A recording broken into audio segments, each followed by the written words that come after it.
Parfait.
books the children were reading, and he came to Christchurch and bought them books.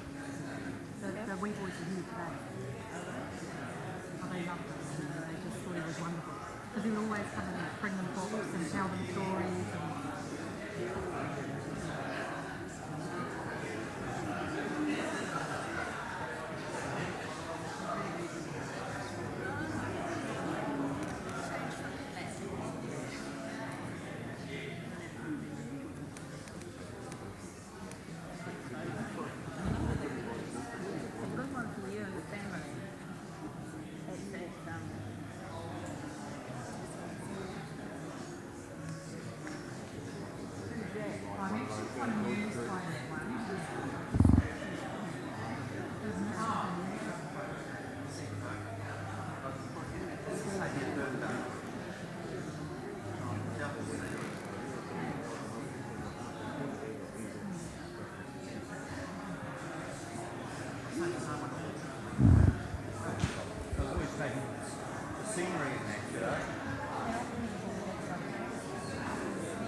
Kia ora. Welcome to this memorial service for Henry James Stoddart. Henry, brother-in-law, uncle, cousin, friend, neighbour, colleague, and for those fortunate enough to have been taught by him, sir. My name is Aileen, and I am the younger daughter of Henry's late and only sister Jessie. And circumstances aside, it is a privilege to represent the wider family today in leading the celebration of the life of Henry, a man who played a pivotal part in the lives of so many people across his 88 years. I am joined today by Associate Pastor Gareth, who will lead us in prayer and deliver the sermon. Gareth will also deliver the committal at the conclusion of this service. Christine McKinlay today plays the organ for us. Now, just before we get started with the service, can we please check that cell phones are either switched off or on silent? I think Uncle Henry would be most perplexed if they were to go off during his memorial. There are bathrooms located in the Fellowship Centre, so they're out and around the back here. And in the unlikely event of an emergency, if there is a fire, please evacuate through the exits and gather out in clear space. However, if there's an earthquake, please remain inside the building. The Christchurch people will know what to do. Drop cover and hold. The strongest part of the building is inside under those pews for those that are able to get under them.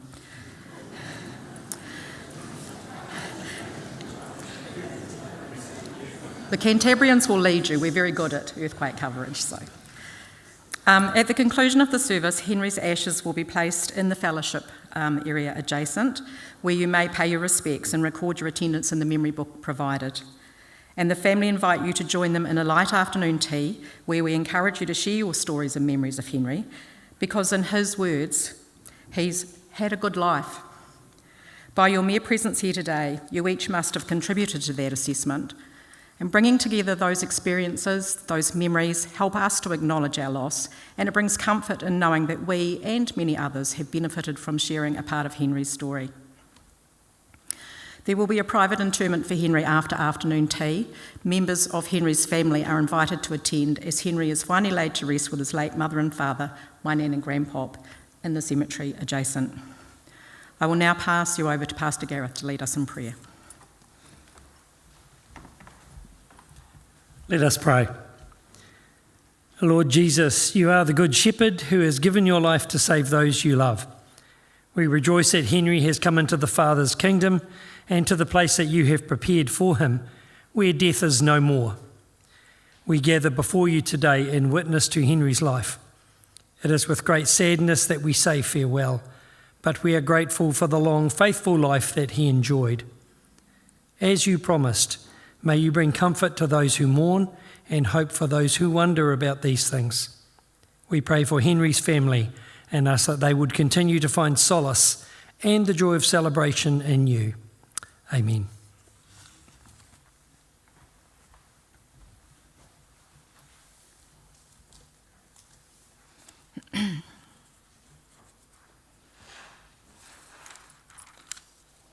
I live in Christchurch, and as such, I was one of the family that was able to spend those last days and hours of Henry's life with him after he was helivacked from Dunedin. Up until the last hours, Henry was very much in control. Has Andrew cancelled the ODT delivery? Make sure the lawnmower man gets paid, details provided, including cost and GST. Have the doctors charted my Metamucil yet? Did you rinse my toothbrush, Aileen? When Henry became aware that he was not going to survive his injuries, he chose his way forward. He said, "I'm at peace with my decisions." But what followed was a hurried dash for pen and notepaper as he began dictating his list of instructions. And the first were the words to the hymn we're about to sing, Jesus Bids Us Shine. It was Henry's express wish that I convey to you all that he wants this hymn to set the mood of this service. So let us do just that and stand and join us in song.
I'll now ask Andrew Stoddart to come forward, one of Henry's nephews, to give the first reading, Psalm 121.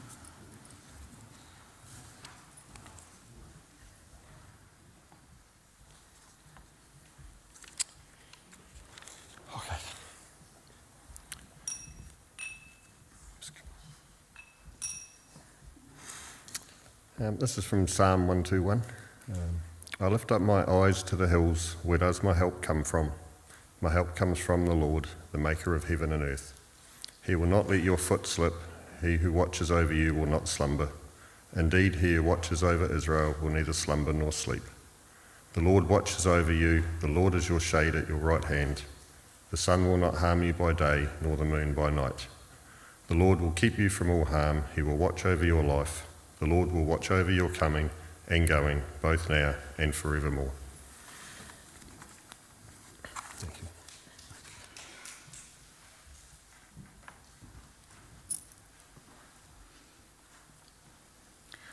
you. I'm just going to do a short introduction to the next reading because it does have some significance, and this reading is going to be read by Holly, who is Uncle Henry's great niece, as I understand it. It is Corinthians 1:1-13, which is commonly known as the love chapter. This verse was actually read at my mum's funeral in 1974, and it was also read at Henry's mother's, my nan's, funeral in 1991. We believe it must have had some significance because Uncle John and Uncle Henry were very likely the ones that chose for it to be read then. So I invite Holly to come forward and read that for us.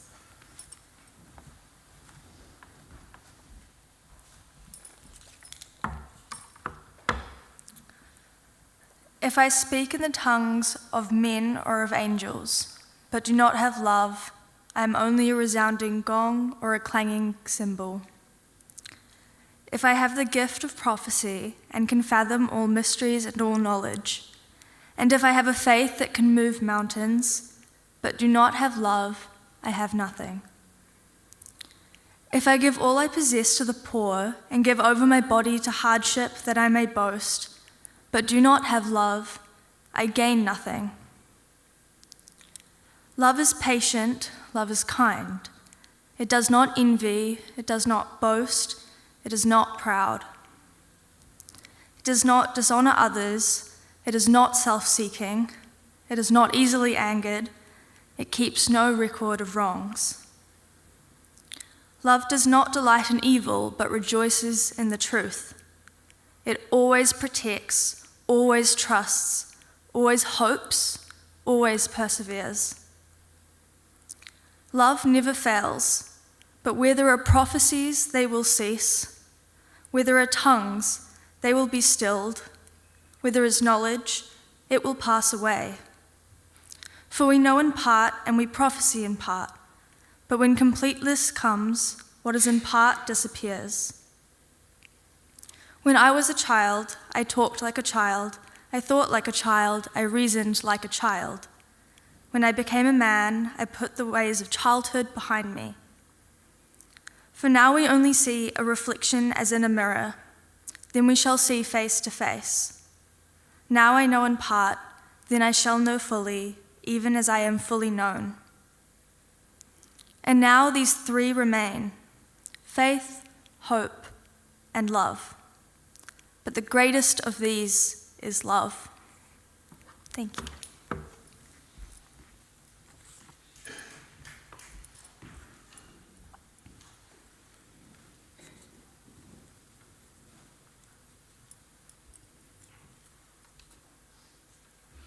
I will now invite Pastor Gareth to deliver the church tribute. Thank you, Aileen. Those readings are incredibly fitting for Henry, particularly that Psalm 121. It's how he lived. It's not often you can really say that about someone, but it's very much true of Henry. For our church here at East Taieri, the passing of Henry is like someone smashing one of our precious stained glass windows, tearing a part of our foundation away. Henry was a part of the very fabric of our church and the glue that holds it together. Churches are nothing without faithful people of the likes of Henry. When I came to this church 40 years ago, Henry was already a well-established legend. He was a huge supporter of young people, and he was active in supporting outdoor activities. You know, we see all those pictures, four-wheel drive trips, tramping, camping and ski trips, anything where he could lend a hand and encourage faith. He loved to engage with young people in conversation, and he gave up hours of private time in tutoring young people with their schoolwork. He used his woodworking skills. Here's a piece of it. This used to be part of a giant, big wooden thing that the minister would come up behind and thump. And Henry reshaped this for us when we changed things here in the church. He used his other abilities tirelessly in doing renovations, making improvements about the place. He put a great number of hours into the building extensions of the 1990s, a place where you will continue to fellowship following this service. Outwardly, Henry was often a very formal person, as many of you will know, well controlled and disciplined. It seemed to me that his manner as a school teacher perhaps flowed over into the rest of his life. There was one characteristic that I noticed about Henry, though, when he would give up to speak or deliver a sermon, and that was that he wouldn't look at the congregation. He wouldn't look at you. Henry would look up to the corners of the church there somewhere, or over here, and he'd never look at you. He'd always look up. And I don't know if he did that when he was a teacher. I don't know if that was a habit that he had, but this is what Henry would do here. And I used to wonder, I wonder if that's so that he doesn't have to, if he engages, he might get caught up with emotion or lose track of where he was. I don't know if that's what he was doing. But Henry was a very sensitive and kind soul. And once you were at a one-to-one level, there was no doubt that Henry cared for people. He was a man of committed faith in Jesus. Nothing vague or religious. Genuine love for the Saviour who loved him. Henry's was a very real faith that engaged with the mysteries of theology, saw God in the natural world, and worked itself out in practical service. Now, Henry would not want me to give you a sermon today, but I have no doubt that he would want me to challenge you about Christian faith and about the God whom he followed. I was tramping once with Henry on the Kepler track, and we were discussing the deep things, as some of us do, and I remember him saying to me that in his view, given the beauty and complexity of nature, it probably requires more faith to believe in nothing than to believe that everything around us came from something. For Henry, that something was God. I think that the book of Romans chapter 1 verse 19 sums up Henry's understanding very well. People know the truth about God because he has made it obvious to them. For ever since the world was created, people have seen the earth and the sky, we could perhaps add today the universe. Through everything that God made, we can clearly see his invisible qualities, his eternal power and divine nature, so they have no excuse for not knowing God. Today, the world seems to have less and less ability to give us meaningful answers to the questions of life, or to guide us in ways of peace, or indeed to give us a platform of hope. But a platform of hope is what Henry stood upon. A platform provided by Jesus, his beloved Saviour. In my experience, you don't meet a lot of Henrys in this life. If you do, then you should count yourself blessed, as we who knew him through our faith association with him are. On the Sunday after Henry's passing, one of the men of our church who had been a teenager under Henry's influence sat in Henry's favourite spot during the service. He had tears in his eyes as he remembered the beautiful man that Henry Stoddart was. Like you, we will miss him terribly. Rest well, Henry, a good and faithful servant. Let us now join together again in singing the hymn on the back of your service sheet, O Love That Will Not Let Me Go.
Gillian is going to deliver Uncle Henry's eulogy today. I invite Gillian to come forward.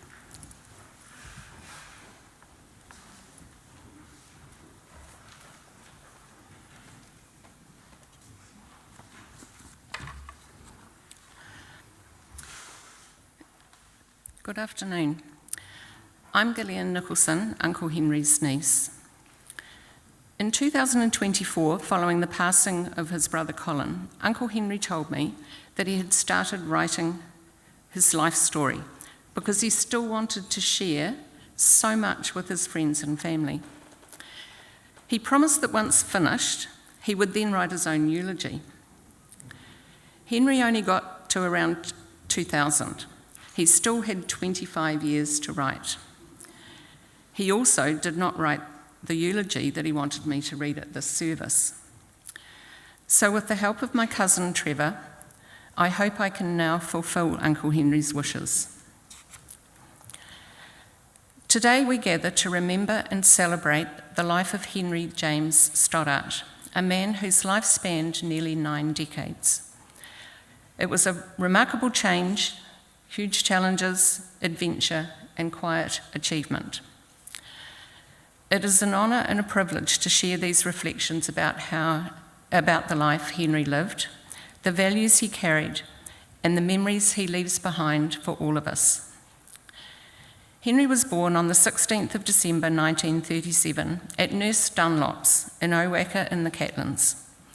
He was the 4th child of John and Jessie Stoddart. I am reliably informed Nana Stoddart, his mother, always called him Harry. Henry's earliest years were spent at Cosy Dell, the 320-acre family farm at Lauriston in the Tarcote Valley. The farm was remote and in a valley that had once thrived with sawmilling and railway traffic.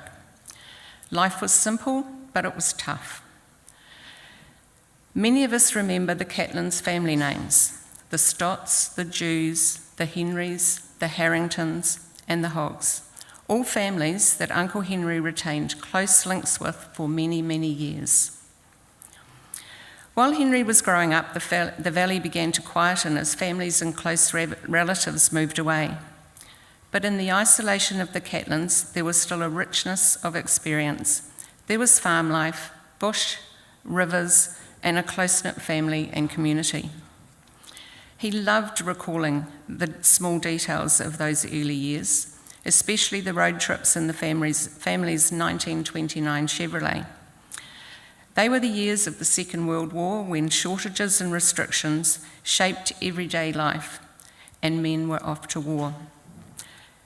The experiences taught Henry resilience, practicality, and an appreciation for making the most of what you had. The railway line through the valley was a lifeline to the outside world. Passenger trains ran to Balclutha and Owaka, and the post office at the Tarcote railway station connected the community to other parts of the Otago region. For a young boy, these small links to the outside world made a huge impression. Henry began school at Tarcote School in 1943. He remembered much of those early years, walking 3 miles to and from school, visits to the dental nurse, and the dreaded tooth extractions. He remembered the polio epidemic and having to do his schooling by correspondence. He also remembered the dedication of his early teachers during those difficult wartime years. He missed his auntie Ruby, his brother Colin, and his sister Jessie when they moved away.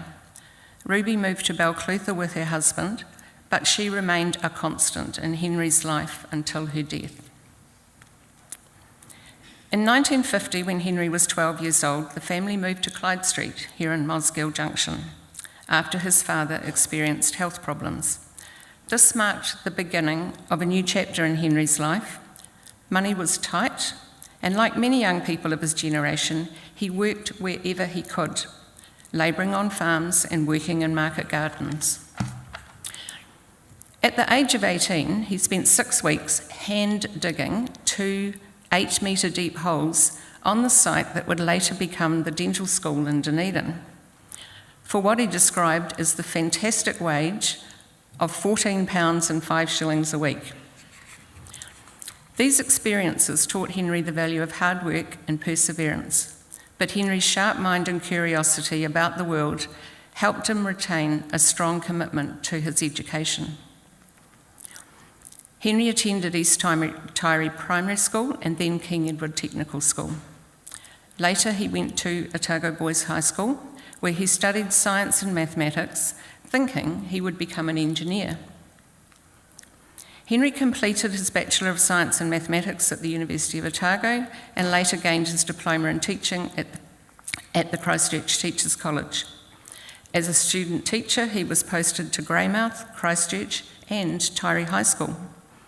He also volunteered for a 6-week unpaid posting at Akaroa District High School, a place he finally got to go and visit again in 2024, 64 years later. Teaching would become the central thread of his professional life. Henry's early years in the classroom were not always easy. His first posting at Greymouth High School in 1961 was challenging with enormous workloads. He was teaching 8 classes, 40 students at a time, and teaching almost every available period of the week. It was a difficult start to his teaching career, but Henry persevered. Fortunately, things improved when he moved to Awaka District High School, where he found supportive colleagues and a lot of encouragement from the senior education inspectors of the time. It was during this time that he bought his 175cc BSA Bantam motorcycle. The bike required constant attention. Henry always carried a hammer, tools, and a rag to dry the magneto when it got wet. With a tailwind, the top speed was about 40 miles an hour, and into the wind, only 20. In 1964, Henry moved to Tyree High School, closer to home, and he found an even more rewarding teaching environment. He taught mathematics and science, again at all levels, and again formed long-lasting friendships and with colleagues. It was during this period that he began marking national examination papers, which provided a useful boost to his income, enough eventually to purchase his first car, a new green Volkswagen. In 1967, Henry joined the staff of Otago Boys High School. This was the place where he would make an extraordinary contribution to education over the following decades. In 1974, he became the head of the mathematics department. As well as his teaching, he also helped shape the curriculum during a time of enormous change in education and in mathematics and science teaching. These were the years when slide rules and log tables gave way to calculators, when decimal currency replaced pounds, shillings and pence, and when feet, inches and miles changed to metres and kilometres, and he threw away the blackboard and the chalk. Henry helped guide students and fellow teachers through the changes with patience and dedication. He also attended national conferences and contributed to discussions about the future of mathematics and science education. In 1984, he was awarded a Wolf Fisher Scholarship, which enabled him to attend an international conference on mathematics education in Adelaide, an opportunity he valued greatly. Many former students still remember him as a teacher who expected a great deal, but who also gave a great deal. Henry said that a teacher's job was to empower students to use their gifts and that each student had unique talents. Henry was a progressive teacher who cared about each student's development and would do well by them. Many students will remember when he started addressing them by their first name and not their last, despite the protestations from Henry's peers. There are many former students who have retained contact with Henry, and he was always proud to follow his students' careers. Beyond the classroom, Henry was deeply involved in school life. When school cadet programs were replaced by outdoor education, he became actively involved in building the Otago Boys High School Mount Aspiring Lodge in the Matukituki Valley near Wanaka. That site, interestingly, was previously the first home of his father's Aunt Jessie Leal McPherson, which added strength to Henry's links to the lodge. He helped with construction work, built facilities, and led annual student trips to the lodge for many years. For countless students, those trips provide some of the most memorable experiences of their school years. Adventure and exploration were never far from Henry's life. At university, he caught the tramping bug, and he joined the tramping club and began exploring the mountains and valleys of the South Island. Those trips often involved long train journeys, rough tracks, and unpredictable weather, and Henry loved every minute of it. Over the years, he tramped through valleys, crossed mountain passes, explored glaciers, and visited some of the most remote parts of New Zealand. One expedition to the Olivine Ice Plateau ended dramatically when his tent caught fire, and Henry suffered severe burns that required a long period of recovery. Despite this, he never lost his love of the mountains. In 1957, before he started full-time teaching, Henry completed his compulsory military training at the Papakura military camp near Auckland. This was his first trip north of Christchurch, and it was an experience that introduced him to parts of New Zealand he had never seen before, and sparked his interest in travel that would continue throughout his life.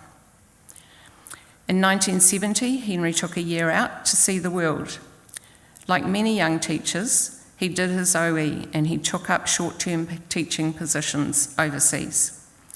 His appointment at the Glen Almond Public School in Scotland presented a chance meeting with the family of Jim Chalmers, an ex-Otago Boys person, and they became lifelong friends. Jim still lives in Glen Eagles, I believe, and Henry has visited him many times. Over the following decades, Henry continued to travel widely, visiting family in the United States, touring Australia, and exploring parts of Europe and Asia. And many of these trips included adventures to some of the great national parks of the world. Despite all that travel, Henry always remained deeply connected to his home and his family. Between the Clyde Street family home and his Tweed Street house built in the late 1970s, Mosgiel Junction, which was renamed Kinmont Park, was his home for 75 years. Like all long lives, Henry's included moments of great sadness.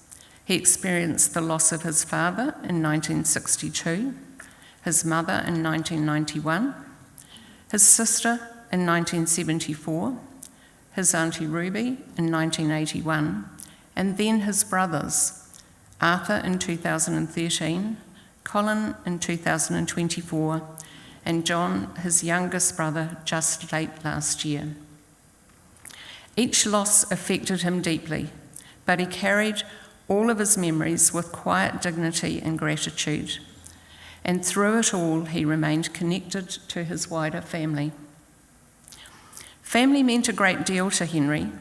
He remained close to his 4 surviving sisters-in-law, Nolene, Mary, Jan, and Marie, his cousins, and his nieces and nephews, and their extended families across New Zealand and overseas. Visits, phone calls, shared trips, and countless conversations kept those bonds strong throughout his life. Another important part of his life was the East Tyree church community. Here he found friendships that lasted many years and more opportunities to contribute his time and skills. He was always willing to lend a hand in building projects, youth camps, and church activities. When Henry eventually stepped back from full-time teaching in 1994, he did not slow down very much. He continued teaching part-time, and he helped students who were studying through the correspondence school system. But retirement in 2000 finally gave him more time to do the things he loved: tramping, travelling, visiting family and friends, and working on projects at home. He even started going to the gym. He continued hiking well into his later years, often joining regular tramping groups and weekly walking groups. He revisited many of New Zealand's famous walking tracks and returned to places he had first visited decades earlier. He loved seeing how the landscapes had changed, especially the glaciers and the rivers he remembered from his younger days. And of course, he continued to record all his adventures in his notebooks. Road trips were another favourite pastime. Henry loved setting off in his car to explore different parts of the country, stopping to visit relatives, catch up with old friends, or simply to enjoy the scenery along the way. For Henry, the joy was always in the journey itself, the conversation, the scenery, and the stories along the way.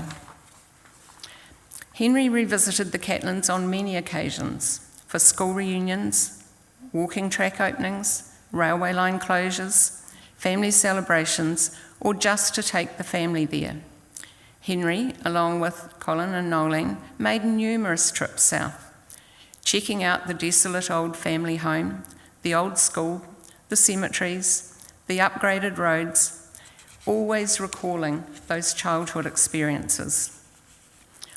A belated 80th birthday celebration in Auckland saw him finally attend a rugby match at Eden Park and take a private tour of the hallowed stadium.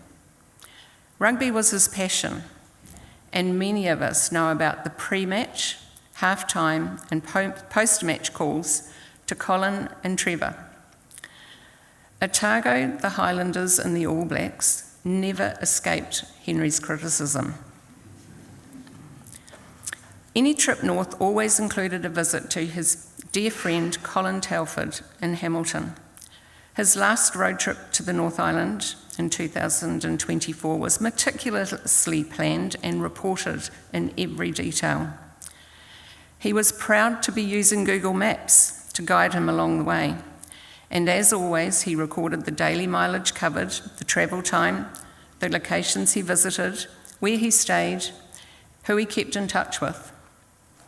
Even in his late 80s, Henry's sense of adventure remained strong. Just the week before his accident, he set off on what would become his final road trip. He travelled to the Haast, took a jet boat ride up the Waitoto River, visited Jackson's Bay for one of his favourite fish meals, and as always, stopping to visit friends and family along the way. He enjoyed returning to a place he had not seen in more than 50 years. In 1999, Henry encountered his first serious health issue, a back operation that laid him up for 3 months of rest and rehabilitation. He hated that time doing very little.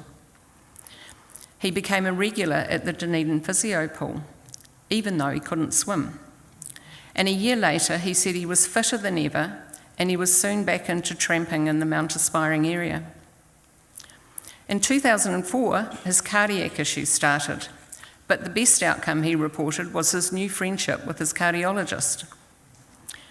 Henry later told many of us about his heart missing beats, and during COVID, he finally received his pacemaker. Yet another problem solved. Over recent years, Henry has had many more encounters with the New Zealand medical system. He was a walking encyclopedia when it came to medical issues, medications, specialists, hospitals, and the New Zealand public health system. Then we come to Saturday, the 21st of February, just over 3 weeks ago, when a small accident at home in his workshop resulted in a trip to Dunedin Hospital by ambulance, and then a helicopter flight, which he hated, to Christchurch Hospital, and ultimately to a deterioration in his health. Henry had confronted many medical events in his lifetime, always successfully, but this one was just too much for him, and on Tuesday, the 24th of February, he passed away peacefully at Christchurch Hospital. But Henry's journey did not end there, because today he is back here with us, and we are with him. celebrating an incredible life and acknowledging the wonderful man who was a son, a brother, a cousin, a nephew, an uncle, a colleague, and a friend. To not only those of us present here today, but also to those watching online, and also those absent and watching from above. When we look back over Henry's life, we see someone who valued learning, independence, and hard work. He lived through enormous changes. He learned to use his computer and his smartphone, but he always remained grounded in practical skills, thoughtful reflection, and a deep appreciation of the natural world. He was a teacher, a traveller, a tramper, a builder, and a quiet problem solver. He was someone who preferred steady effort over short-term attention seeking. He contributed greatly to the lives of those around him without ever seeking personal recognition. He never sought the spotlight. Much of what he did was always done quietly, steadily, and with little fuss. The impact of those efforts on his students, his family, and his friends is long-lasting.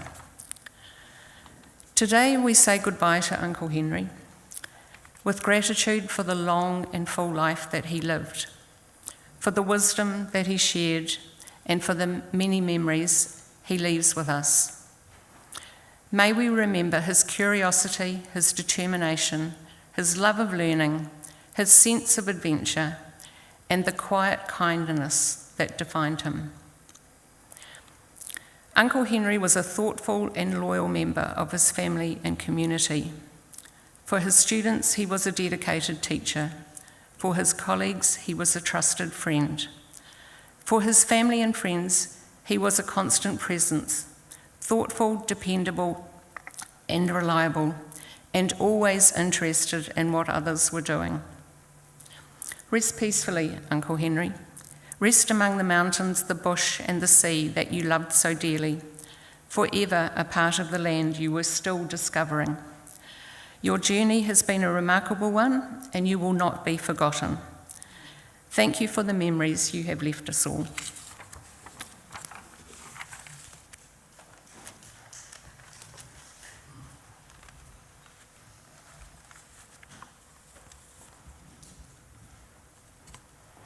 Thank you, Gillian. It's a beautiful tribute.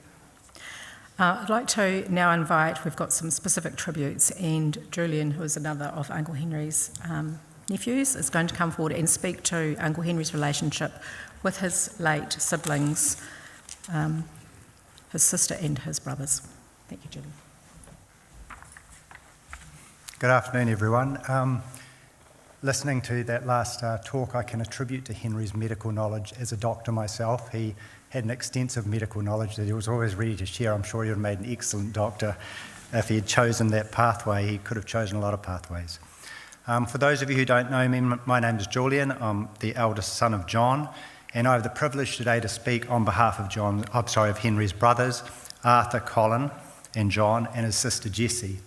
I guess normally in this situation, one of them would be speaking, but Henry's the last of his generation. And so in preparation for the speech, I reached out to the family for them to share their personal memories, and I hope I do that justice today. I also took the liberty, despite Henry's specific instructions, of widening my remit to include in this talk Henry's relationship with his sister-in-laws, Mary, Nolene, Jan and Marie, and his brother-in-law Tom.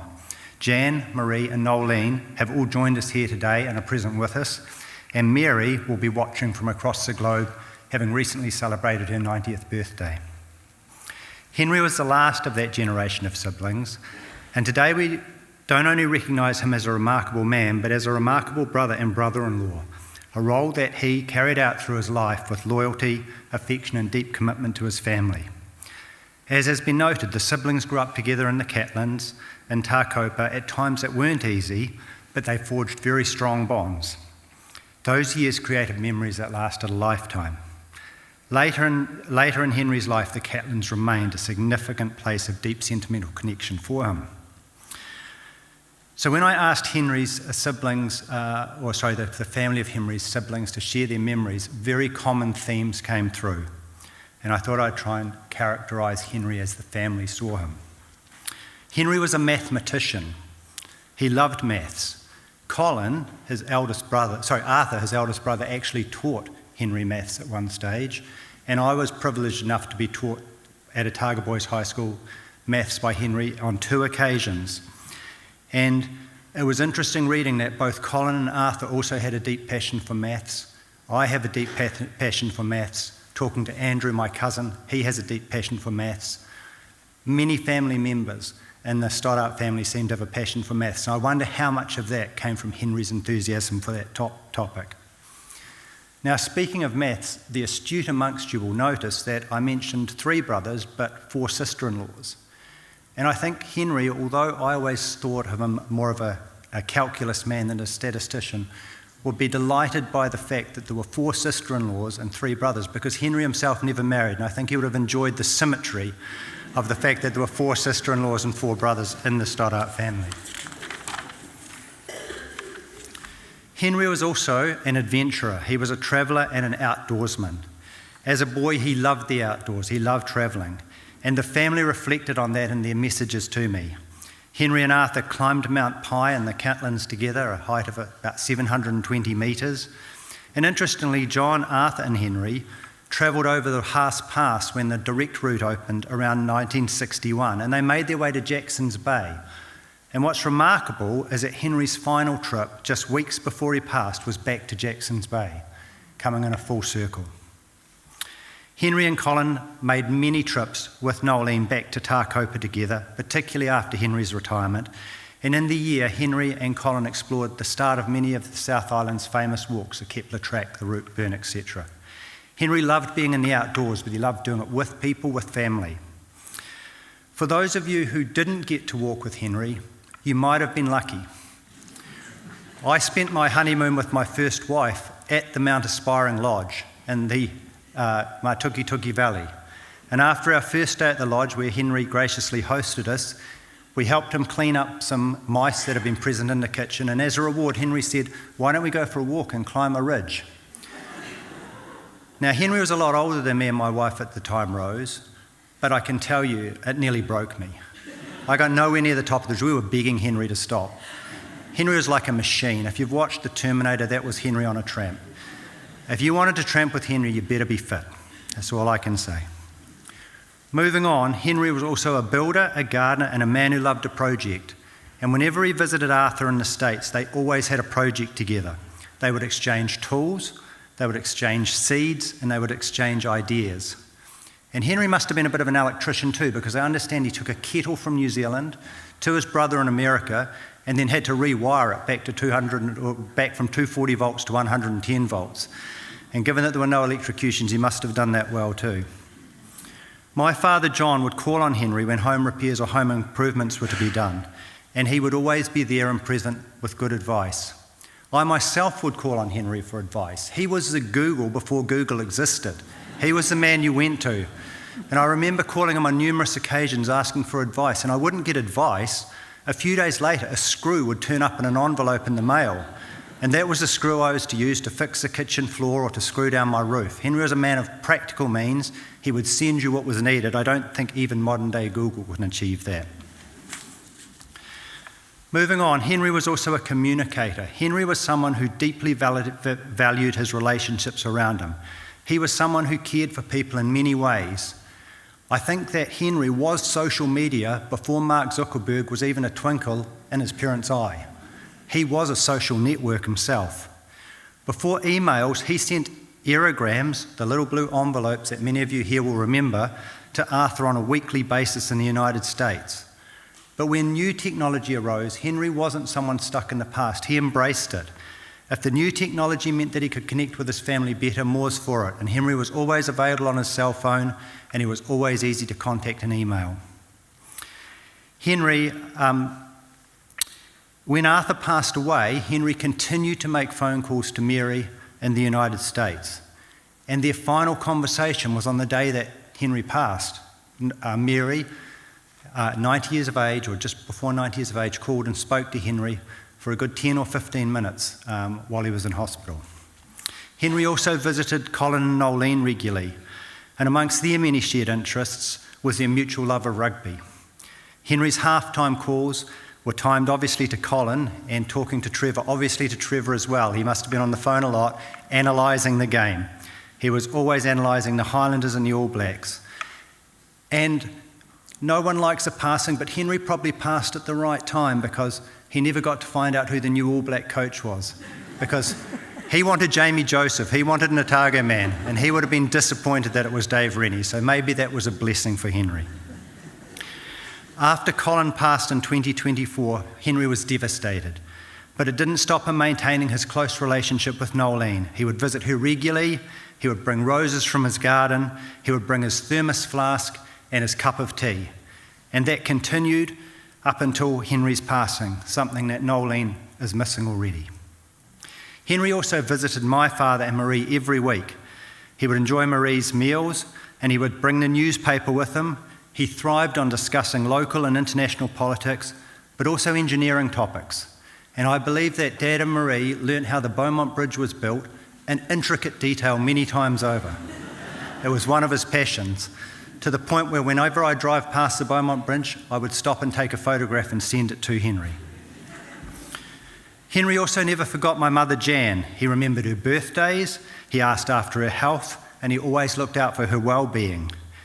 And who here who has received a card from Henry cannot marvel at what those cards were? When Henry sent a card, he didn't just go to the supermarket, pick one up and write from Henry.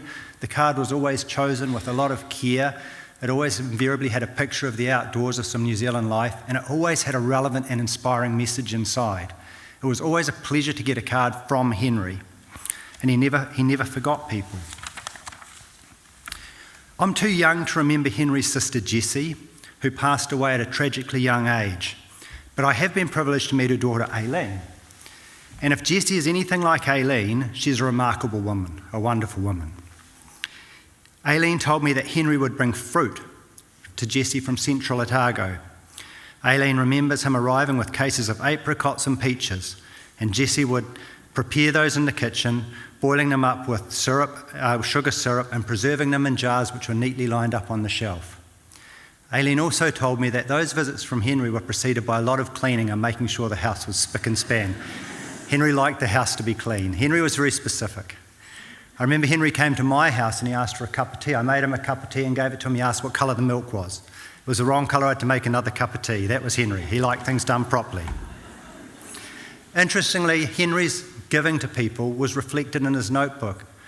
Aileen told me one of the last entries in Henry's notebook before he passed, before he fell, was Marie fruit, meaning he was reminding himself to bring fruit to Marie, which is incredible, really. A lot of people would look at Henry's life and they might say, how sad, he never married, he never had children.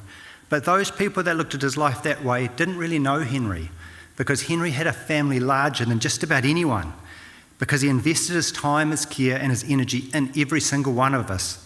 He nurtured those relationships, and like the roses in Henry's garden, they flourished. Henry gave a little bit to everyone, and in totality the sum of that was massive, much more than most people get to share. In conclusion, I thought about the task of a stonemason engraving Henry's headstone, and you couldn't possibly list all of Henry's achievements. The stone would be far too large. It would throw a shadow on every other stone in the cemetery. And then I considered how one could make that tombstone more simple, and one could just put the word brother on it. But I don't think that's complete enough. I think it would need to stretch to 2 words. If I was a stonemason engraving Henry's tombstone, the 2 words that I would choose to capture Henry's life would be family man. Rest in peace, Uncle Henry.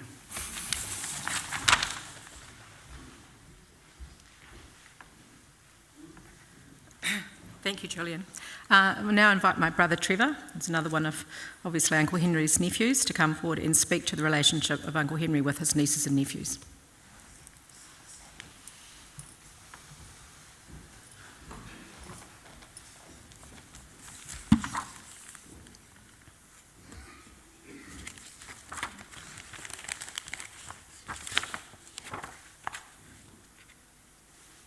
I can't read without my glasses off.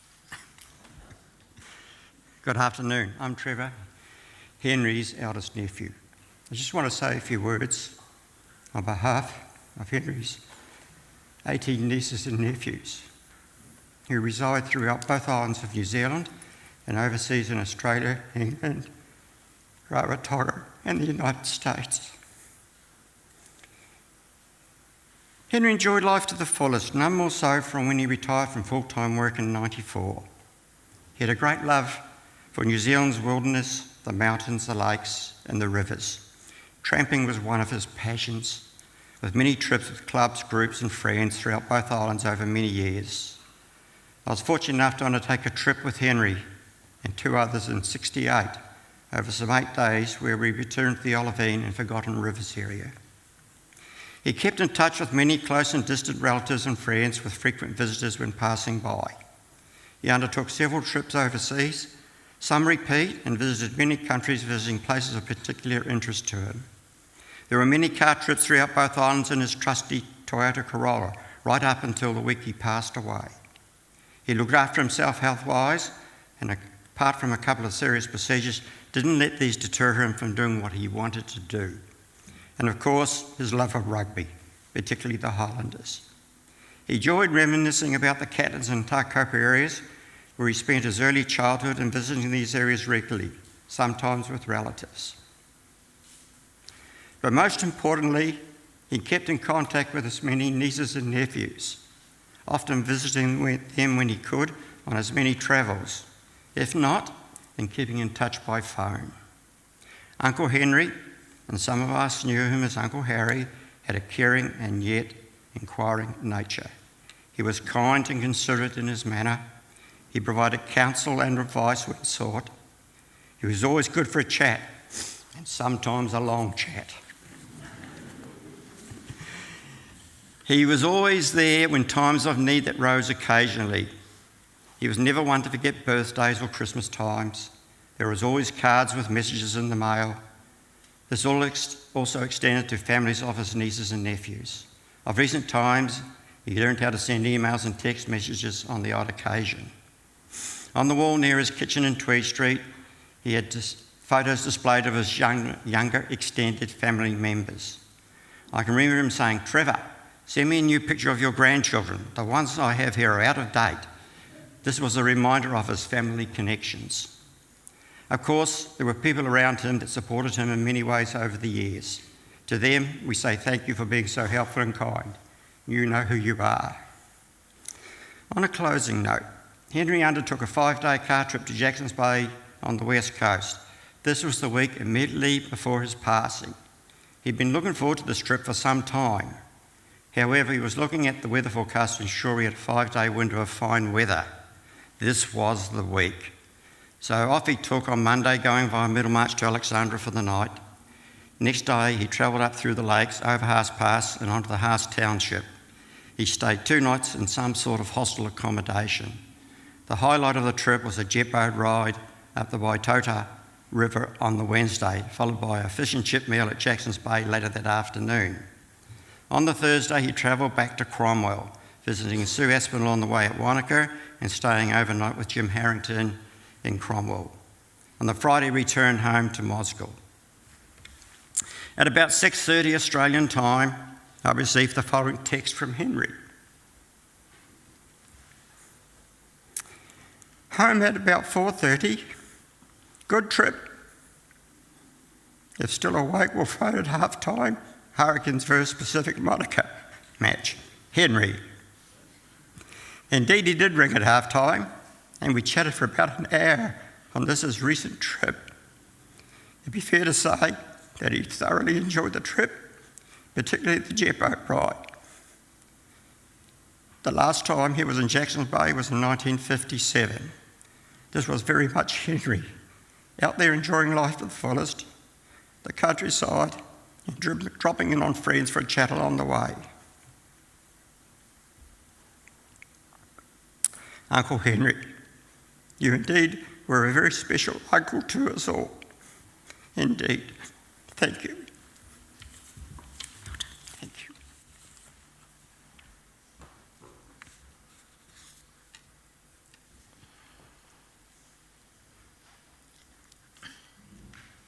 Trevor and Uncle Henry shared a very special relationship, so he's quite moved by his loss.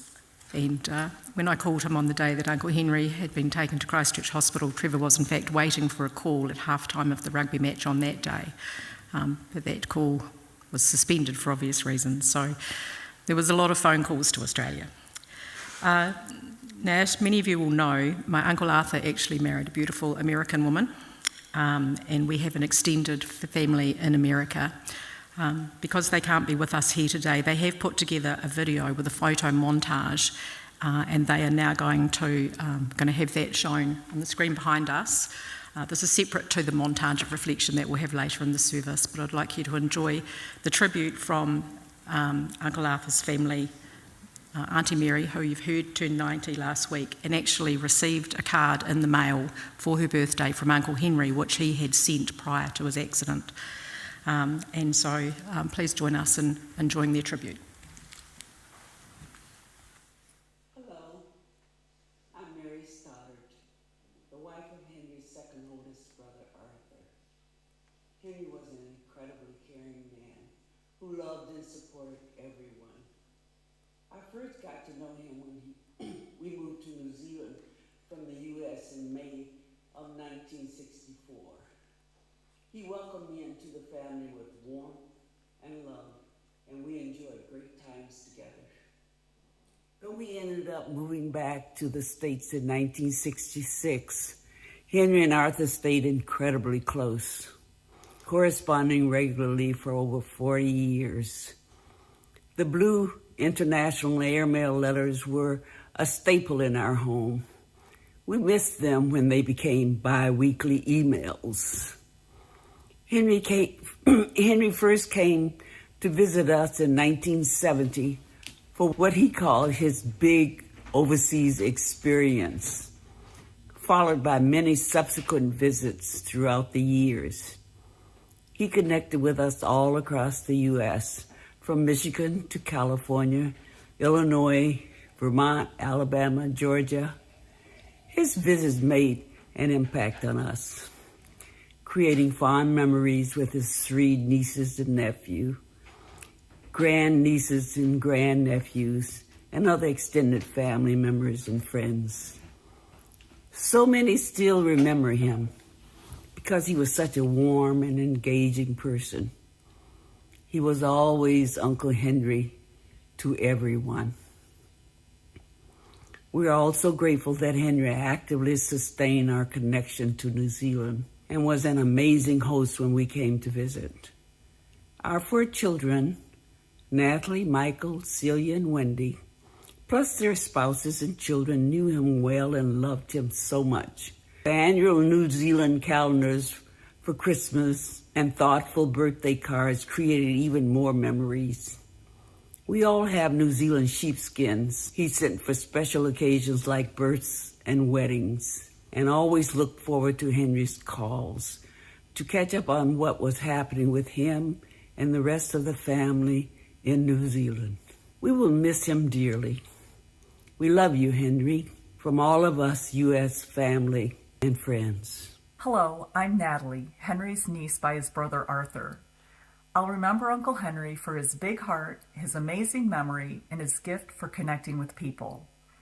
When I lived in California 20 years ago, he would stop in with us every couple years on his way to see my dad in Michigan. During his visits with us, he camped and hiked with our parenting group. He made such an impact that our friends still ask, "How is Uncle Henry doing?" Connecting the family was especially important to Henry.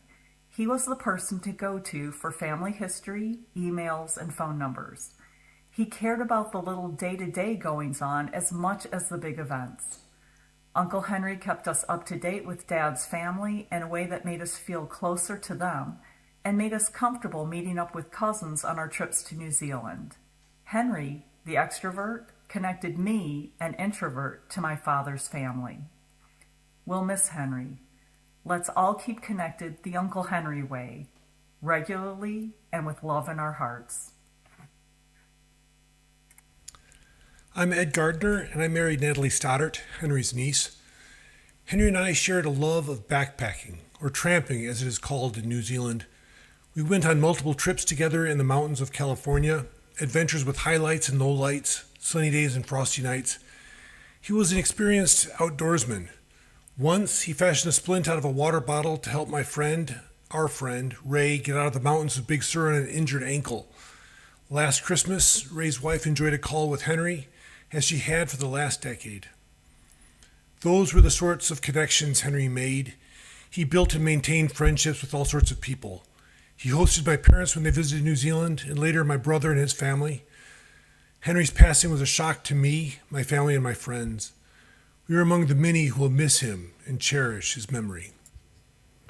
My fondest memories of Uncle Henry are the conversation we had about family and his advice for taking care of ourselves. I'll always remember my trip to New Zealand when he took me and my father on a driving tour to see family. He was always thinking of others, and we could all see each other again. Me, LaShawn, Cassidy, and Christian, we will all miss you, Uncle Henry. This is Celia, third of Arthur and Mary's children. There are so many memories of Uncle Henry's visits to us. One of my favorites was during his trip to see us in Chicago. We all took a riverboat cruise highlighting the history of the Mafia, and he got such a big kick out of that. The second was exposing him to the Deep South on a trip to the Confederate flea market in Tuscaloosa, Alabama. As you can imagine, all of our mouths were wide open. We love you, Uncle Henry, and will keep your spirit alive by staying close and staying adventurous.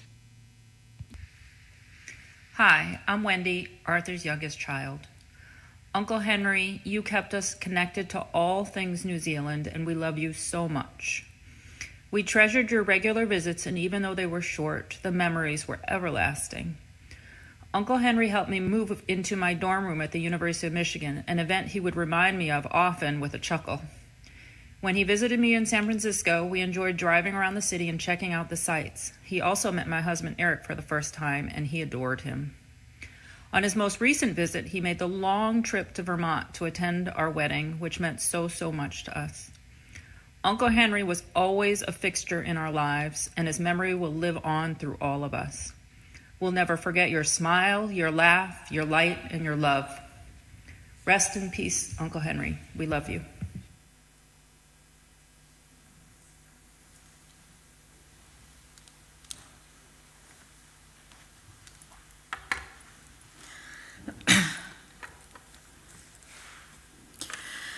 Henry specifically requested that the tributes today are limited to those that have just been delivered.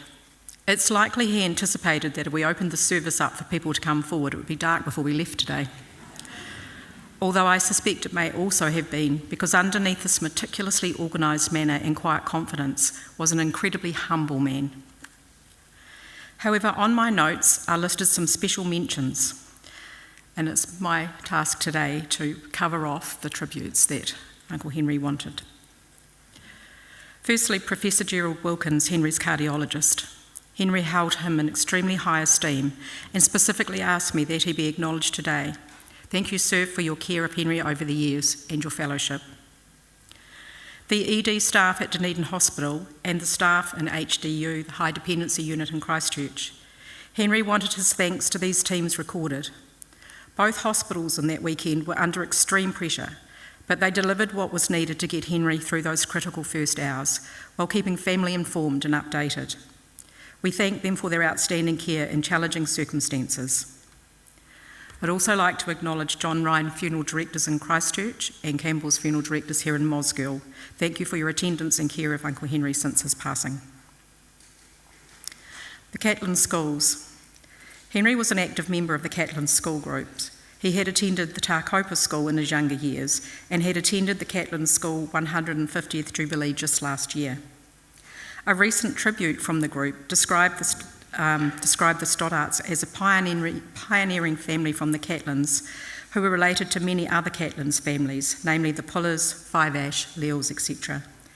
Henry enjoyed his catch-ups and the comradeship of his old schoolmates. It is well known that Henry gave much of his life to his school, Otago Boys High School. The school flew their flags at half-mast the Friday after Henry passed as a mark of respect for a man who had given so much to the school's history. And I'm going to read the tribute that the school themselves published after they learned of his passing. It is with heavy heart that we acknowledge the passing of a true icon of the Otago Boys High School community, Henry Stoddart. Henry's journey with Otago Boys High School spanned decades, beginning as a pupil from 1953 to 1955, where his leadership qualities were already evident as a prefect in his final year. He returned to his alma mater in 1967, embarking on a distinguished teaching career that would last until 1994. A legacy of excellence. Throughout his 27 years on staff, Henry served as a teacher, head of department for mathematics, and senior master. He was widely regarded as one of the finest mathematics teachers in New Zealand, a master of his craft who possessed a rare ability to make the complex clear. Beyond the classroom, Henry's passion for the outdoors was legendary. A keen tramper and a superbly fit individual, he was a cornerstone of the Mount Aspiring program. His immense contribution to the lodge and the lives of the boys in the wilderness was officially recognised when he became only one of 6 individuals to have a bunk room named in his honour. A tribute to dedication. In 1994, upon Henry's retirement, then Rector Michael McMillan perfectly captured his impact, and this is quoted: "It is known that you believe students must aim for the best in all they undertake. Your guidance to that goal has been obvious in your dedication to a life of teaching." Henry Stoddart didn't just teach mathematics, he taught excellence, discipline, and a love for the high country. He will be deeply missed by generations of old boys, colleagues and friends. Rest in peace, Henry. And that was published by the Otago Boys High School. There are many other groups and organisations that Henry was involved with, too many to mention individually, but know that Henry's life would not have been what it was without those connections. We're now going to share in the video montage of Uncle Henry's life, and we just ask you to have some quiet reflection as we view the montage. Thank you.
As we know, Henry was a meticulously organised man, and if you'd arranged to pop in for a visit, you would no doubt have experienced the list.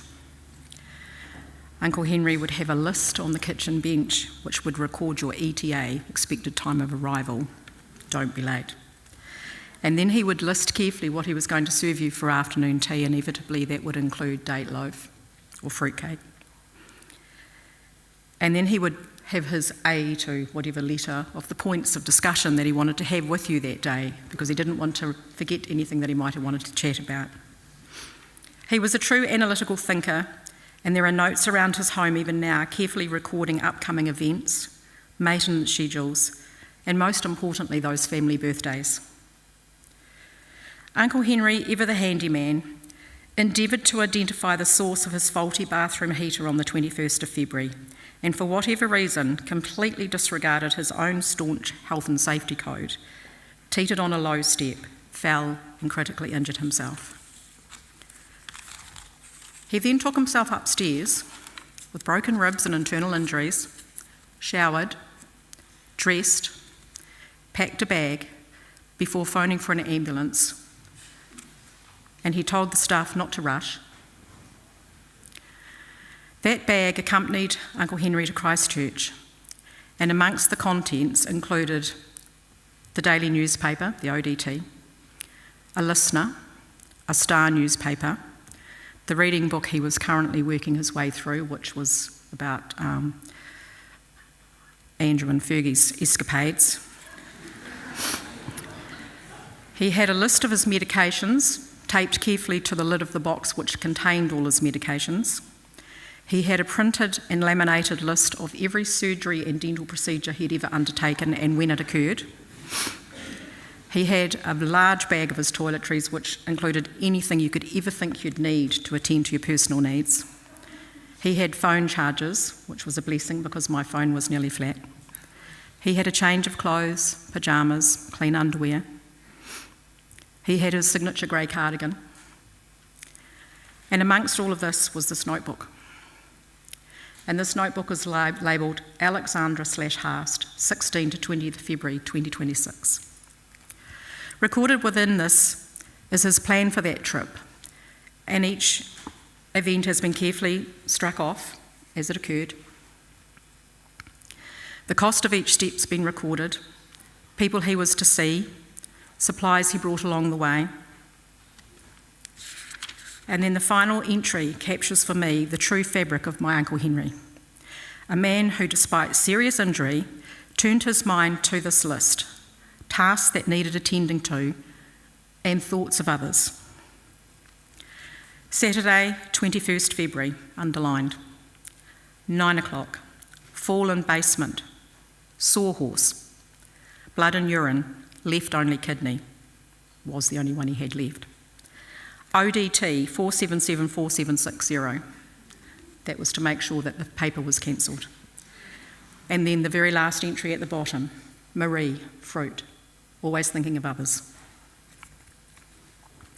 I'm now going to reintroduce Pastor Gareth to lead us in the final prayer, and he will also request you to stand for the committal at the end of the service, and Uncle Henry's ashes will be carried out by what were to be the pallbearers.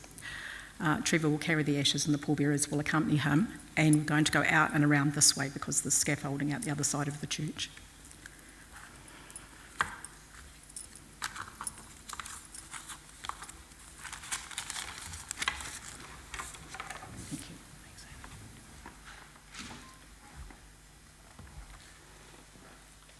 As a final prayer, I've chosen to do a short reading by Joy Kelly, a writing of Joy's.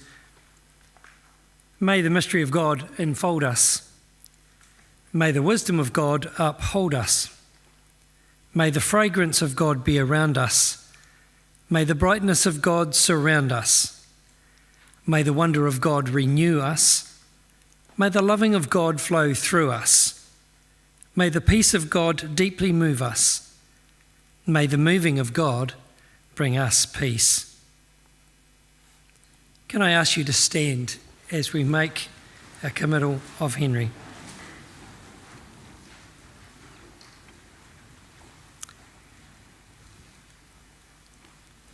Let me reveal to you a wonderful secret. We will not all die, but we will be transformed. It will happen in a moment, in the blink of an eye, when the final shofar, the trumpet, is blown. When it sounds, those who have died will be raised to live forever. This was Henry's belief and hope in Jesus. On this day, we commit you, Henry, into the hands of your Creator, Saviour and friend. Be at rest with him as you also rest in the memories of those who have loved you. Mora mai rā, mora mai rā, mora mai rā. Sleep well, Henry. Amen.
Perhaps Henry would say class dismissed.